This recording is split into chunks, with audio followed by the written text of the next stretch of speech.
Welcome to the Youth Lead Academy podcast, empowering kids to have a lifelong love of physical activity and sport by equipping parents to support their journey. In today's episode, Daryl Devonish and I unpack what it really takes to raise strong, resilient, and well-rounded young athletes. We'll talk about when kids should start structured training, why early development should focus on movement skills and physical literacy, not performance, and how to build a true athletic foundation that lasts. We're also challenging some of the biggest myths in youth training, including the idea that lifting weights stunts growth. Spoiler, it doesn't.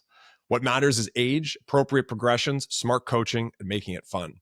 We'll dig into the role of competition, when it's helpful, when it's harmful, and how to keep kids motivated without burning them out. Beyond physical performance, we'll explore the mindset piece. How can sports teach discipline, teamwork, and how to bounce back from failure? Plus, we touch on simple but powerful nutrition habits and why helping kids understand the difference between fuel and treats sets the stage for lifelong health. This episode is brought to you by Quench Hydration. Water's great, but let's be honest, kids are way more likely to stay hydrated when it actually tastes good. That's why I give my kids Quench Hydration Mix. They love the flavor, and I love what's inside. Zero sugar, performance level electrolytes to support recovery and prevent cramping, no artificial colors or flavors, and low calories. It's perfect during activity, after training, or as a healthier alternative to juice, pop, or sugary sports drinks. Quench is available as both a ready-to-drink sports beverage and convenient hydration mix. Get 15% off your order at quenchhydration.ca using the code YouthLeadAcademy and find the direct link in the show notes. Welcome to the Youth Lead Academy podcast. Today, special guest Daryl Devonish, former physical and health education teacher and lecturer of kinesiology at the Department of University of Toronto. He's founder of Just Go Play and co-founder of Athlete Prep and the director of Inner Adults. He's dedicated his career to youth athletic development. He's also the co-founder of the 60 Minutes Club, an internationally adopted program promoting health and activity for children across multiple countries. His work has been featured in CBC documentaries, Run Run Revolution and The Cost of Winning Kids. Daryl's mission is just isn't about hockey. It's about creating a ripple effect. A confident child becomes a strong teammate becomes a compassionate leader, and a compassionate leader is built through programs like Daryl's become the foundation of stronger communities. And, with that, that's where a lot of the similarities with Youth Lead Academy and providing these foundations for lifelong love for sport, physical education begins. So naturally, Daryl wanted to have you on the show so we can discuss there are our views, philosophies on what it's like to be a trainer in the industry, a coach, and a leader. So welcome. Thanks, Greg, for having me. Great being here. I love talking about this stuff, and every chance I get, to talk and educate, the community, I'm willing to do it. Yeah, great. So one of the things that I found is when is it, and to discuss today is when should kids get into training? When I say training, we talk about you've got unstructured play. There's phys ed when they're kids, but when should parents look at putting their kids into a program where they can begin developing athletically? So if I'm going to answer that question truthfully, it depends. All these kids are different now, different backgrounds, different maturity. I've seen kids, in my experience, start developing or training at like 8 years old because they were mature enough. I'm not saying they're not lifting weights and whatnot, but they're doing body exercises. They're doing drills at a high level. The question is, when do we start teaching kids how to speak? As soon as they're born, we start doing that. So it's a continuum. If I were to say real training starts for kids, probably around the age of 12. Everything before that should be fundamental movement skills, the ABCs of sport and movement. Physical literacy. That should be the focus. Up to the age of 12, 10, 11, 12, they should be focused on the ABCs. So you've got a program, let's say, and you and I discussed this offline, maturity. There's not every 8-year-old isn't the same maturity level, and there might be some 6 or 7-year-olds that can do it. So if we were to just for let's call it a mature 7-year-old to 12, and as you alluded to, the movement literacy, and very much aligned with that. Movements of language. You want to learn this early, do it often, practice it properly. What are some of the, like, if you're saying the ABCs, and there's ABCs of running, but what are your ABCs for training? ABCs. Okay, can they run, jump, skip, throw, catch? You know what I mean? Do they have? Are they mobile? Do they have body awareness? These are what I'm referring to as the ABCs, because once you have that, that's your foundation for sports skills. And that's where many people go wrong, is in the beginning we're too focused on like sports specific skills, where I've seen kids, I don't know, I'll use hockey here, they can't do a lunge in real on dry land, on land, but they're trying to get kids to do a lunge with skates on. If you can't do a lunge, it does affect your mechanics in skating. So this is where I'm saying the, the fundamentals have to come first. And we've gone away from it in school, where we assess kids, we put them through exercises, and had professional phys ed teachers. That's kind of gone away a little bit. So that's where different people will have different arguments about that. But if we don't focus on the fundamentals first, this conversation is a waste, because the development and stuff will happen only if this happens first. Like, first this, then that. Yeah, I've said puberty is the greatest performance enhancing drug that kids will have at any point in their life. And from a developmental standpoint, and obviously girls and boys are a little different here, but once you enter that window, having that foundation, so that when they go through that performance enhancing period, they've got some basic understanding, like the balance, coordination, things, that those awkward teenage years as they're recalibrating their dimensions. And when we look at that, and that's how I try to explain, strength building, conditioning will happen a lot more after that period. But if some of the movement literacy stuff you do are the running, throwing, catching, balance, what do you do as far as a competitiveness standpoint? So you and I discussed competition. We can get kids, it's okay to play sports and have wins and losses and goals, but that fine line about teaching kids the value of competing and what it means to compete or effort, and what it means to win. Like, how do you differentiate that, and what do you do? So early on, I'd say from let's say 6 to 12, I think the main focus should be on development. As I said before, learning how to move, learning how to play the sport specific skills that you have to develop, learning how to be a good teammate, just learning how to be a better person on the team and working with people. In that time, people don't believe this, because sometimes this sounds like kumbaya. I'm I'm super competitive, and I think kids can be competitive. It's just we don't need to be figuring out the the local championship at 9. Who cares? No one remembers who won that championship, 10 years from now. But all they remember is, did we get better and did we have fun? Right? Like, these kids started here. We're too focused at an early age on the winning piece, as opposed to, are they getting better? And I've said this to a couple parents. Do you want your kid to be the best 9-year-old, or do you want them to be the best 20-year-old? And that sometimes makes them sit back, and I go, because if you ruin it here, there's not a chance they're going to be playing when they're 20. So this is something parents, coaches, they have to keep in mind.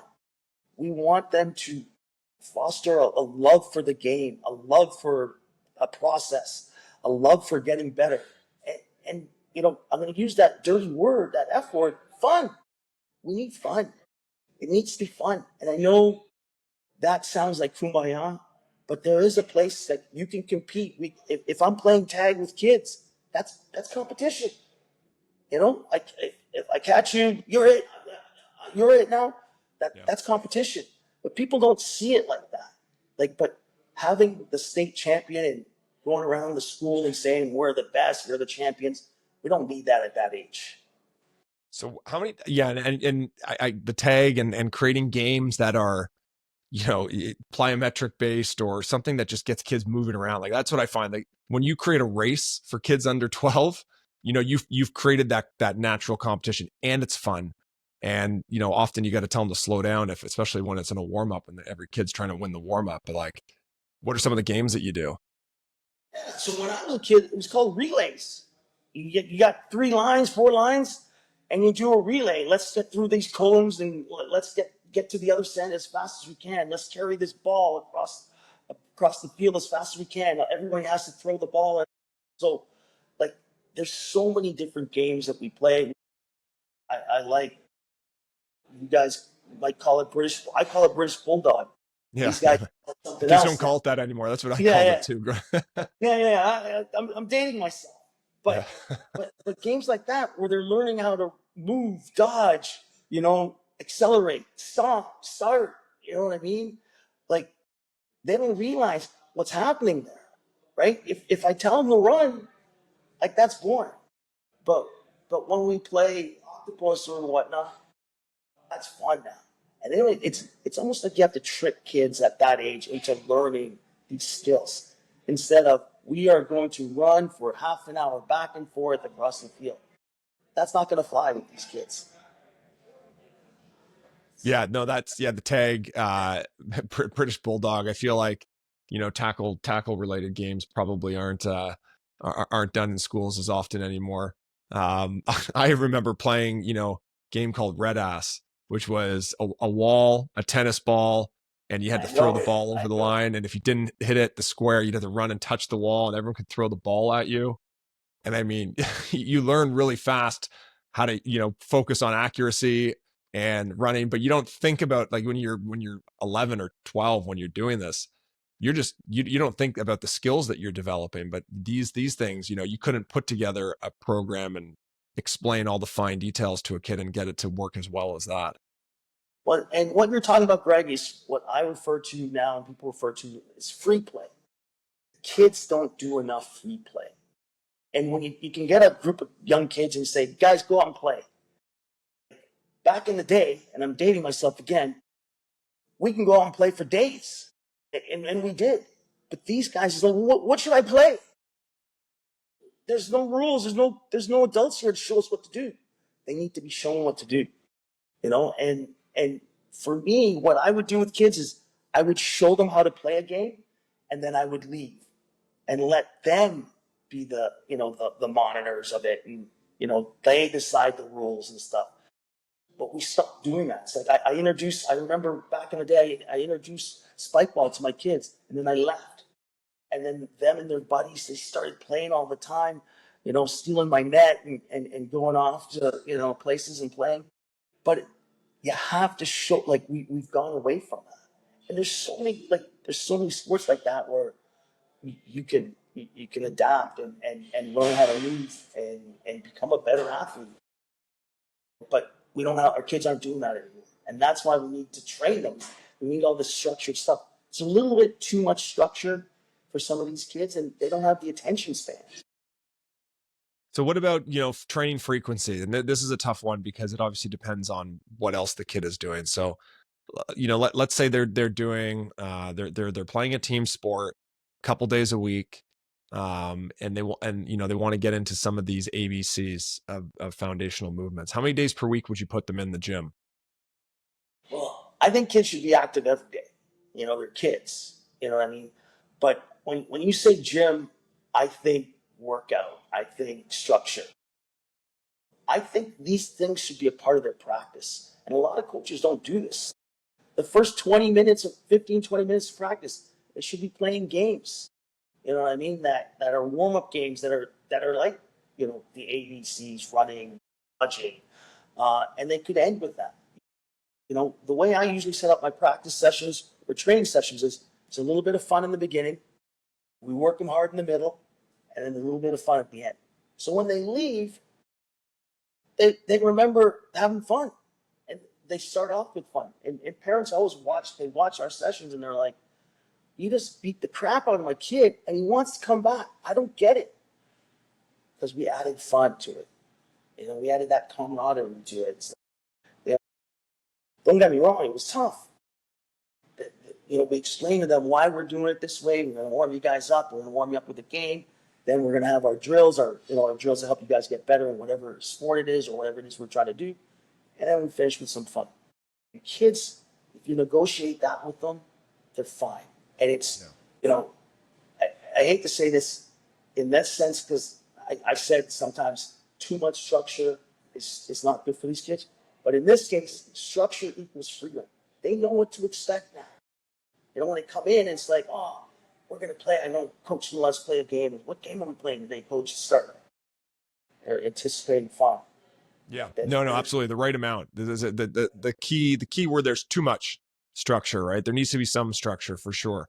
And yeah, the 7 to 12-year-olds, I think, very much, I've seen the biggest progress with just teaching basic run mechanics, but not teaching in a sense of, stopping them and showing them how to do it, but just incorporating it into the warm up and getting them to drive their knee up, keep their toes up to the shin, get their opposite arm driving with the knee. And that turns into coordination. That turns into rhythm. And then that transfers over, as you said. So if a kid can't lunge, then they're going to have trouble skating. So when we move into resistance training, how much do you do, before 12 years old loaded? And if you do load it, what do you add? So I'm big on body weight stuff. They got to be able to squat, single leg squat, pull-ups, planks, agility, jump, skip. If I'm going to introduce stuff, it's usually small kettlebells. I'll introduce a kettlebell for some resistance for a squat. Small dumbbells. I've introduced weights as early as 10 years old. But they had to show me that they were very competent at doing the body weight exercise. They can do a pull-up. They can do a push-up. They can hold a plank. They can, they could do a lunge. They can do a squat with good form. And then once you start adding some resistance or load, if the form falters, they're not ready, or you got to go lighter. So that's how you got to look at it. It's not black and white where you cannot touch a weight until you are the age of 12. And if you do, bad things are going to happen to you. That's a fallacy. That doesn't happen. Yeah, we can get into that a little more too. Yeah. And I, the number of parents that I've had to sort of convince in the beginning when I started working with their kid and they saw them introducing some kettlebells and stuff, and they're like, you're going to stun his growth. You're going to stun his growth or her growth. And, no, I promise. We're teaching them how to get grounded. We're teaching them how to use their core. We're teaching them how to move, more efficiently. And this is the kind of stuff that they're progressing. These kids like a little bit of progression, especially when they're in a gym. They're looking at all the adults using kettlebells and weights and dumbbells. It's like they're dying to use it. Oh, like, you guys aren't ready yet. But when they are ready, you say, okay, you're ready for this. And you introduce it, so it's like they appreciate it. It's like, you're not ready, now you're ready. Here you go. So before we move on to the older demographic, the next age group, myths about kids training. So one, stunting your growth, like that's been debunked. You can back that up with research. There's a lot of other professionals also saying the same thing. If we were to start with that one, how do you explain that to parents? Do parents just assume that it's okay? Or you mentioned a parent came up to you and said, why are they lifting weights? It's going to stunt my growth. Like, what's your rebuttal there? My rebuttal is basically, I do age appropriate stuff. You know what I mean? When you're talking to your kid when he's little, you use single words. You know what I mean? Like you're hi. You talk like that to them. You use single words until they work to 2 words, a sentence. So it's exactly how the training evolves. Is we are, we start with body weight. Can't do body weight, then we don't move on. Once their body weight, they got the body weight down. They can do eccentric things. They can do static holds and whatnot. Then we move, into the weight. So I said, listen, it's very progressive, and it's very subtle. It's just like going up the hill. It'll be very subtle, and if they're not ready, we don't move on. But these kids, they want to keep progressing, and they want to keep having fun, and they want to be challenged. They still also want to be challenged. You know what I mean? Like, all I have to say to the kid is, hey, you think you can do this? And they're like, yeah, I won't try that. That's all I have to say. You think you can do this yet? I know you can do this squat. You think you can add a little bit of a kettlebell? 9 out of 10, they're like, yeah, I can do it.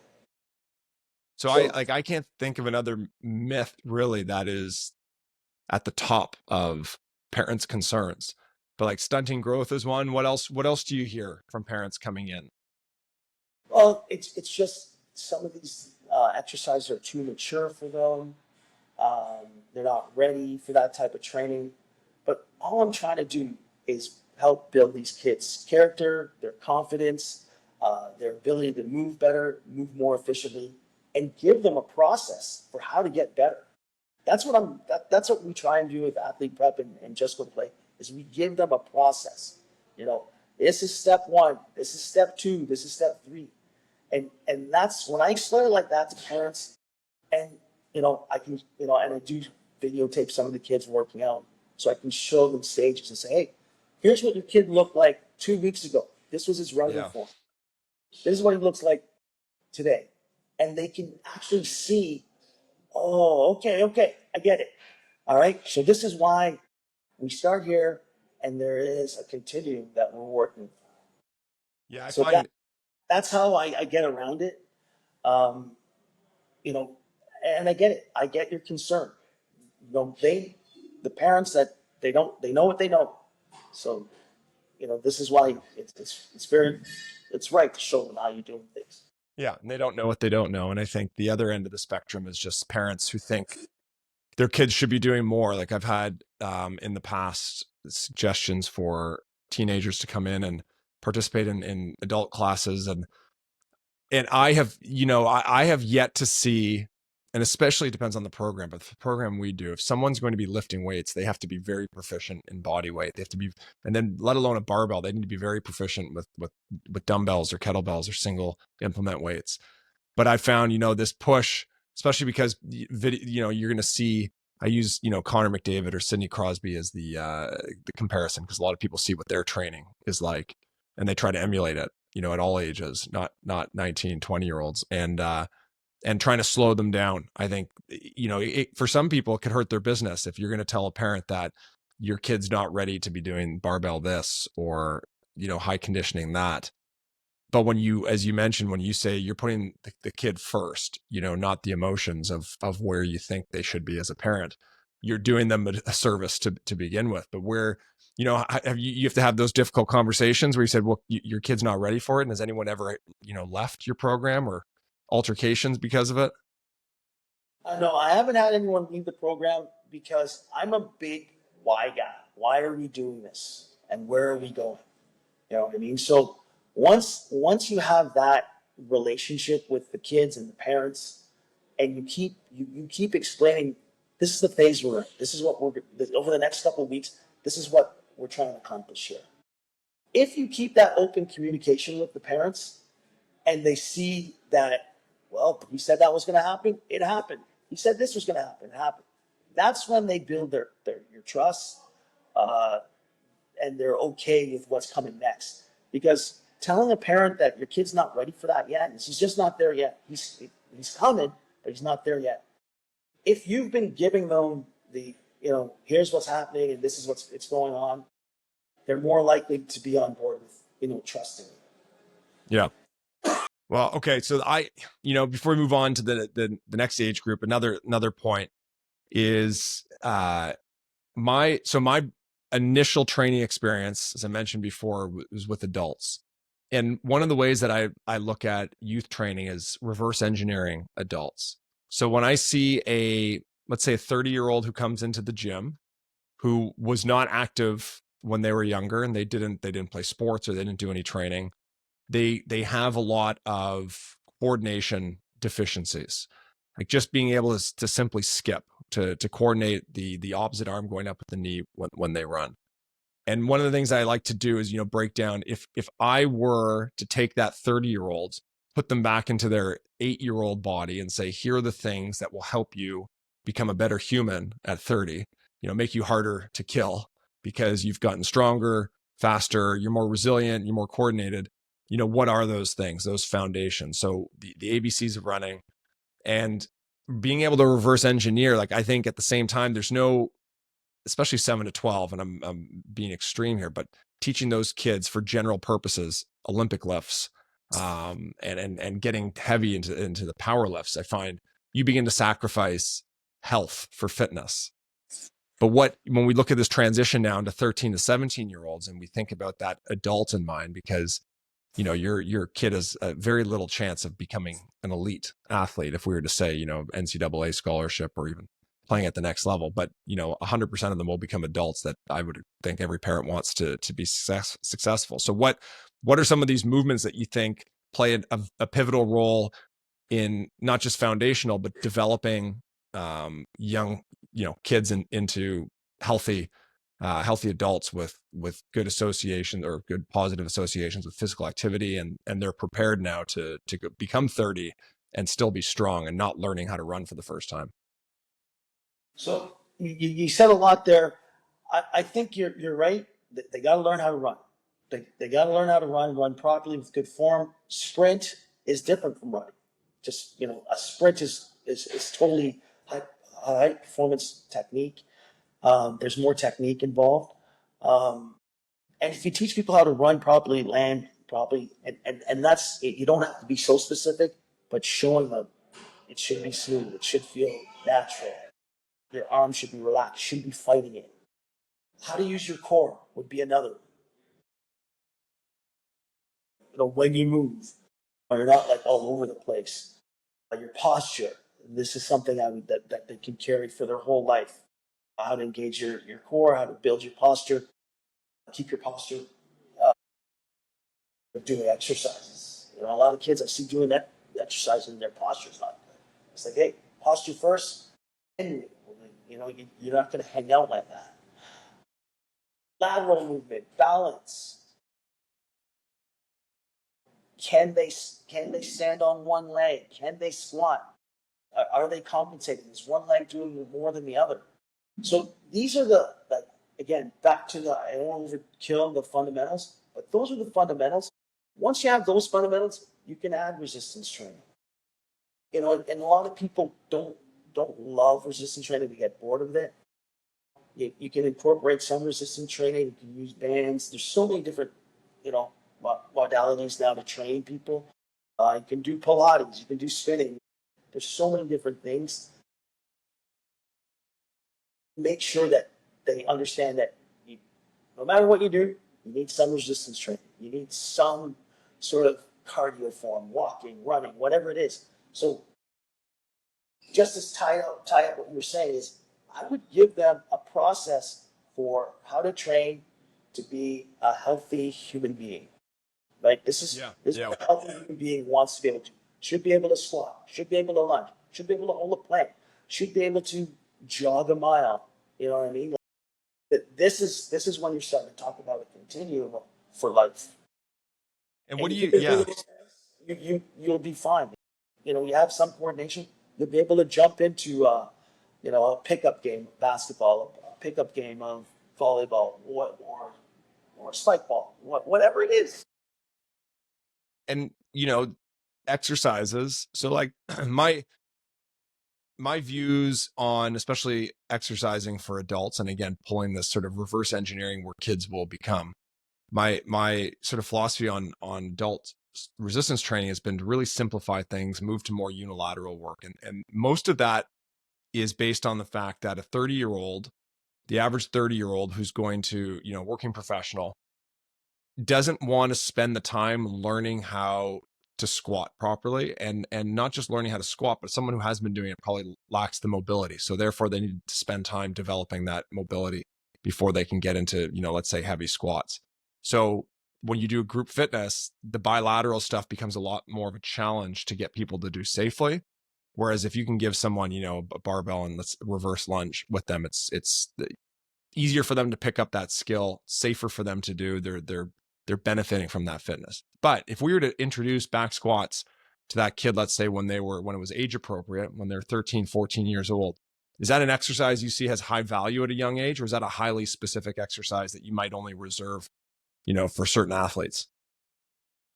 So I hate to say answer the question depends, but depends on the sport, depends on where they are in their training, you know, like where they are in their training process.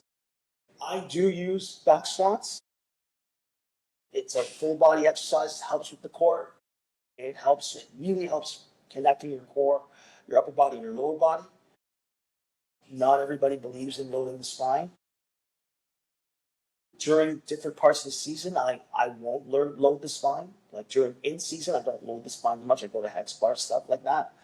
But overall, as an adult, uh, loading the spine, it may not be appropriate for everyone. Again, if there's too many imbalances, just because you can doesn't mean you should. But if learning that skill as a young kid is, I think, beneficial, right? Like you know how to squat, you know how to do dumbbells for your chest, incline, you know how to do a bench press.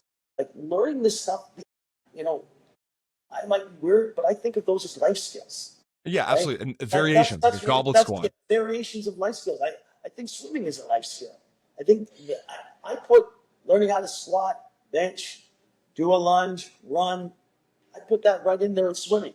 That sounds weird because not everyone would think like that, right? Like if you can do throw, catch, hit a baseball, hit a three, life skill, life skill, right? Yeah. Well, and again, I'm reverse engineering this from a 30-year-old who's done their athletic endeavors. But as you said, they can go play pickup volleyball or whatever that is on a Wednesday, and they will have had that foundation. Going back to what can the kid learn early? Kids obviously they haven't lost mobility. I think a lot of adults assume they're just not flexible, as opposed to saying they didn't move enough properly when they were younger, which is why they've lost a lot of that. Like I haven't had a single kid under 10 years old who can't get down to the bottom of a squat, because of a lack of mobility.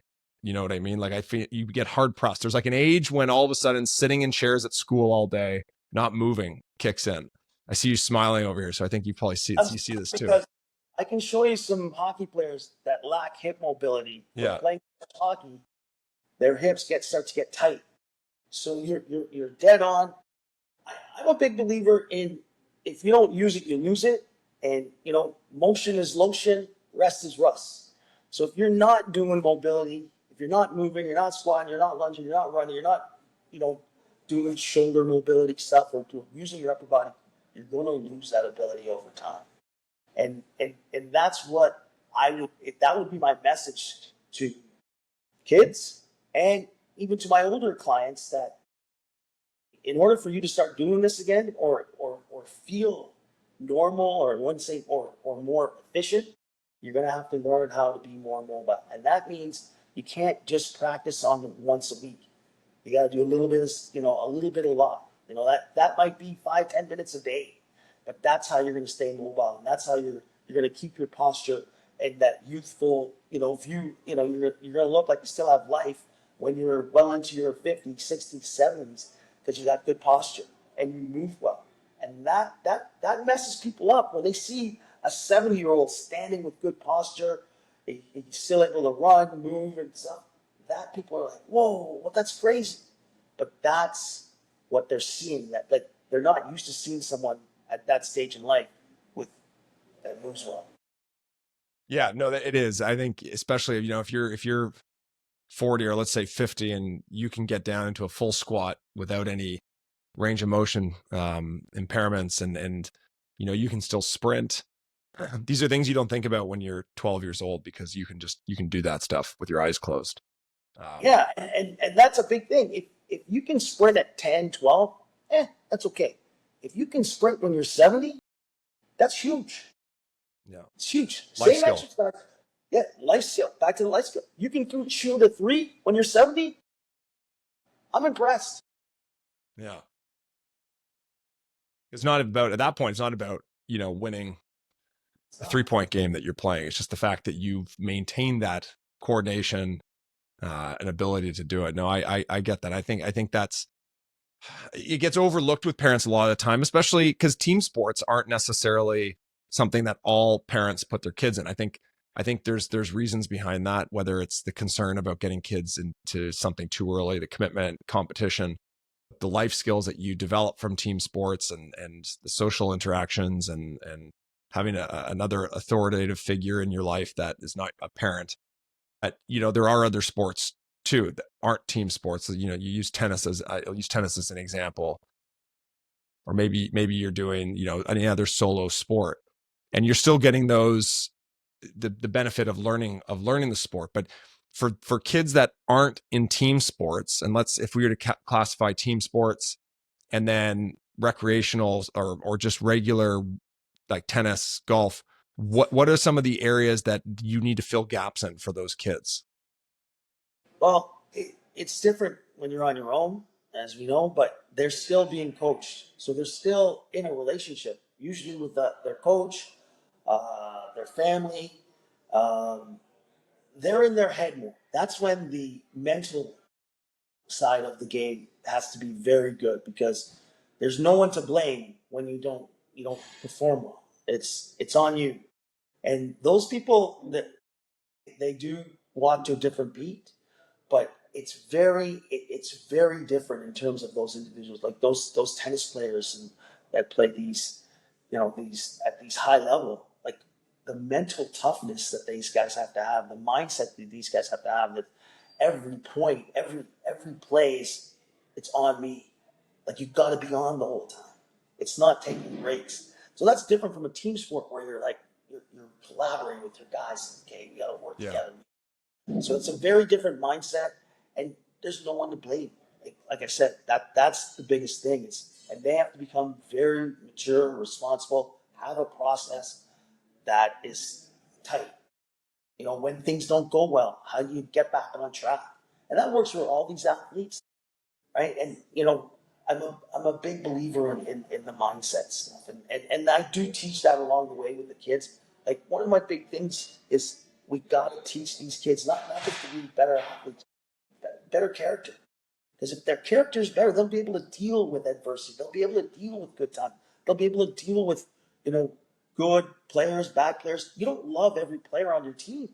You got to deal with teammates. You got to still figure out a way how to work with that guy, even though you're not a big fan of him, but he's on your team. And I got to figure out a way to work with this guy and make this happen today. Sounds like a normal business when you get older, right? Like, those are the first. Yeah. And one of my mentors always said that, and I joke about it now, but sport is a dress rehearsal for life. You know what I mean? And that's why we got to preserve it, and we got to focus on developing more kids, as opposed to just figuring out, trying to decide who's the best 9-year-olds in the city. And I say that, and because that's where we're getting all this conflict now, where sport is a little bit broken now, because parents don't know how to navigate the landscape anymore. You know what I mean? And the ones that do go into it, sometimes they're going in it for the wrong reasons. They're living through their kid, and they're sort of preaching entitlement, like this. You're better than that kid. You're a tier 1 kid. That kid's a tier 3. Don't talk to that kid. You'll get bad habits, right? And these kids start walking around like, I'm the man, right? So this is my thing for sport, is like, we have to have better people at the lower levels, better coaches, not just volunteers. We need to focus on development, and the 6 to 9-year-olds or 10-year-olds. That's so important, because if we develop more kids at that age, there'll be more kids that can play later on. We don't develop enough kids at that age level. We're not going to have this conversation about what's going to be like to train a 13-year-old. That conversation. Yeah. No, you're right. You don't get there. So then what would you say to parents who don't have their kids in team sports? So for whatever reason, so whether it's solo, so I should say sports in general, team sports, solo sports. Cause I agree with you, by the way, like playing golf, playing tennis, any other sport where you're on your own, that mental aspect is a skill that I think some team sports athletes could benefit from learning. Just as you say, like there's some cross benefit there to those skills. But for parents that don't have their kids in any sport, recreational or competitive, what do you think about that? Personally, I'd put them in martial arts. If a kid wasn't in team sport, I'd put them into some sort of martial arts. Jiu-jitsu, wrestling, something that they learn how to move and body awareness, and they learn how to compete with themselves. You know what I mean? Like, and no one likes to hear that, but life is competitive. You know what I mean? You got to compete for your grades. You got to compete to get to university. You got to compete for your job. You got to compete for your spouse. You know, but people don't like to hear that. You know, and I say it to you, you know, and the listeners, but in the real world, everything is there's some kind of competition. I'm not saying it's good, but I'm just saying that's the reality. You got to learn how to compete, and you know that's a way of competing with yourself. You know, if you're not a big team guy,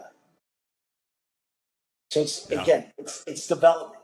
We're developing character, confidence, you know how to communicate with people, how to move through this life. You know, we're preaching lifestyle now. It's not. It's this continuum from the cradle to the grave now that you want to move. Yeah. Yeah. No, the competitive development, however you're doing it, like there's going to be a degree of, I know that the stigma around the word competition and compete, I think scares a lot of people away from it. It's I'm not a competitive person. I don't want my kid to become a competitive person. But I think what they're saying one thing. What they mean is they don't want someone to be so enthralled with winning and having these outcome metrics, which I think is it's true. It's a valid point, but it's misunderstood, because if you're in a good program, that's not emphasized. And I think if you have a good coach, then the effort is being rewarded outside of the outcome. And especially, when they're in that 7 to 12, but even, when they get to the more competitive, like when you're 13, even before that, but let's say when you're 13, you're going to get cut from, rep teams now, and you have to learning how to cope with being cut. I remember the first time I was cut. That was probably the best learning experience of my life. At that point, up to 11 years old, I hadn't been cut from anything. And then I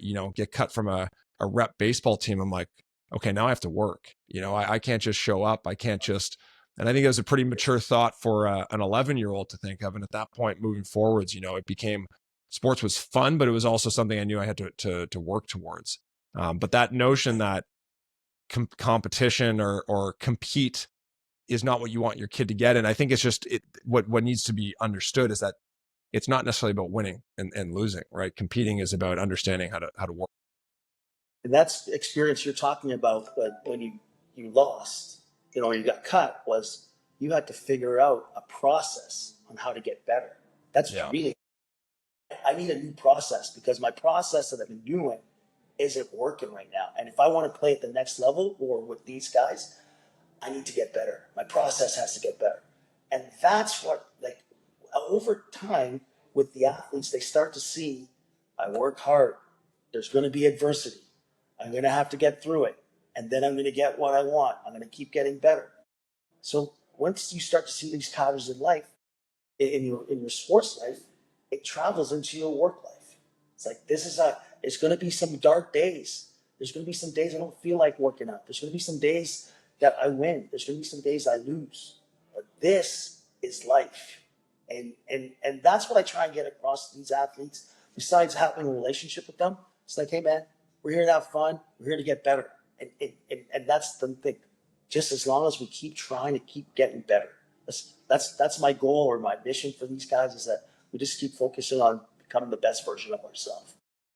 Yeah. And I guess, when they become 13 and they get to that 13 to 17-year-old range, you're starting to look at motivation is not what's getting you going. It's not, it's really at that point, you're disciplined. You've learned that you like the sport and that to compete, you need to work, and discipline comes in. So when we talk about competitive development and now let's say movement progression, 13 to 17-year-olds now, by the time they get to 17, they're probably doing the things that an 18, 19, 21-year-old is doing. So when do you see that transition, and what are you looking for?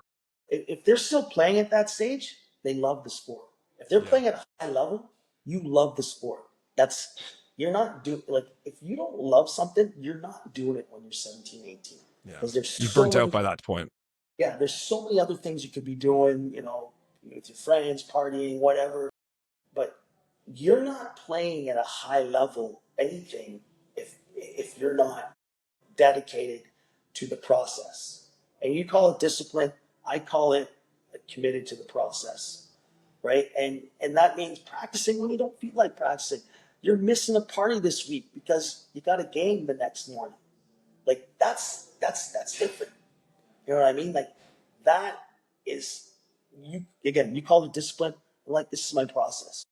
I don't party before the game. You know what I mean? Like that's a non-negotiable, right? Some kids do. Don't get me wrong. I'm not saying everyone does, but I'm saying you start. It's my process. I practice 4 times a week. It's part of my process. It's who I am. Like and that's one of the questions I ask my athletes, and especially the high performance ones. Who do you want to be? You know what I mean? Do you want to be the star player? Do you want to be the guy that plays for the next 20 years in the league? Or do you just want to have fun and be a recreational guy? Like, who do you want to be? Do you want to be bottom player? Do you want to be a mid player? Do you want to be a leader on this team? And then, like you say, I reverse engineer. Because whoever they say they want to be, that's how we're okay. The characteristics of the guy who wants to be the best is this. He trains. He doesn't mess around. He eats properly. He has a routine. He sleeps. You know what I mean? That's how he does it. So along with goes along with reverse engineering. That's how we reverse our training as athlete prep. That's who you want to be. Okay, I can help you. I'm going to help you be accountable to that. Yeah, and I imagine that. Well, not I imagine, I know. So 7 to 12, we're not talking nutrition with those kids at that point. Yes, we're getting them to sleep. We are in the sense that we're trying to get them good habits. Yeah, to understand things. Yeah. And one of the things I say to 7 and 13, this is real food. This is a treat. Salad, chicken, vegetables, real food. McDonald's is a treat. So the goal is we have treats once in a while. Real food, 80 to 90% of the time. That's what I tell them. I can't tell a kid never eat junk food again. They're not going to listen to me. So that's how I work with the kids in terms of the nutrition part. Yeah, I think that's probably, even if they get through 17 and they understand that relationship, they've got they understand the concepts of real food and treat food. I like the way that's put, because it's not real and fake food. It is, it's treat food. But when we get into, I find, at that point, the protein, creatine, supplements, the amount of protein they consume is not, I don't think for the age, there's a lot of other things they can be focusing on. As you said, they're probably not as concerned. If you start to dial in those things, then they get burnt out. But what, if there are some kids, what do you think some of the nutritional, what nutritional opportunities are there for kids once they understand what real and treat food is? And you're talking about young ones? Yeah, from a performance standpoint, well, from 13 to 17, from a performance standpoint, is there anything that you promote nutrition wise beyond just basic education? So for that age group, I really push hydration, drinking water. I know a lot of them don't like water; they like juice, or they like. I say it's okay. You got to drink some water every day. I know you're going to have your juice boxes and your sugar drinks. You need to drink, 6 to 8 glasses of water a day. Spread it out over the day. And I tell them you need to eat some fruits and vegetables every day. You know what I mean? Like some protein, and they don't. Well, what's protein? What's vegetables? So you got to educate them a little bit and just say, hey, if you have a treat, you have a treat every now and then. And I go, if you have more, real food over treats, you'll be better off. You don't, because that's not real food. And if you were a sports car, you don't pour gasoline into the car. You put the high level stuff, right? And I go, would you put the cheap gas or the expensive gas? And they'd say, the expensive gas. Why? It's going to run better. Okay, that's why you don't put you don't go after the treats. The treats, it's a sometimes thing. Well, at least 13 to 17, you're not too concerned about alcohol yet. I hope so. So there's not yet. but that's another conversation. But yeah, no, that's great. I think it gives a good understanding. The focus is on the 7 to 12-year-old range and the 13 to 17, not a lot of specificity, I find. Even 13 to 17, as you said, depends on the sport. Age appropriate, but I would say at 13 to 17, it's less age appropriate, it's more ability appropriate Yeah, for the and for the you are kid. And starting to specialize. But I see this 13 years old, they're starting to, you know, if they were playing soccer and basketball or hockey, they start to specialize. And mhm. nothing wrong with that. It's just, you know, you start to say, okay, there's more demand here. I really love this sport. I want to keep excelling at this sport. Coaches now, especially if you're playing at a rep level, they're going to demand more. It's not even always your choice. They might force you to make a choice. Yeah. You can't, Yeah, at a high enough level, yeah. because a lot of sports have become 11 months of the year now. Well, I think once you get to that age range, and you are serious about competing, especially at 17, you're thinking about scholarships. If you want to really put forward your best effort, you're gonna have to some degree. Still, I think play intramurals, and I love playing every sport when I was still specialized, quote unquote. But I think it's something that I That, enjoyed that's as a what kid. happens. That's what happens to high performance guys like yourself. Is everything else becomes just for fun. You know, if you were playing football, football's my main thing, but I play hockey for fun. I play Yeah. basketball for fun. I play intramurals.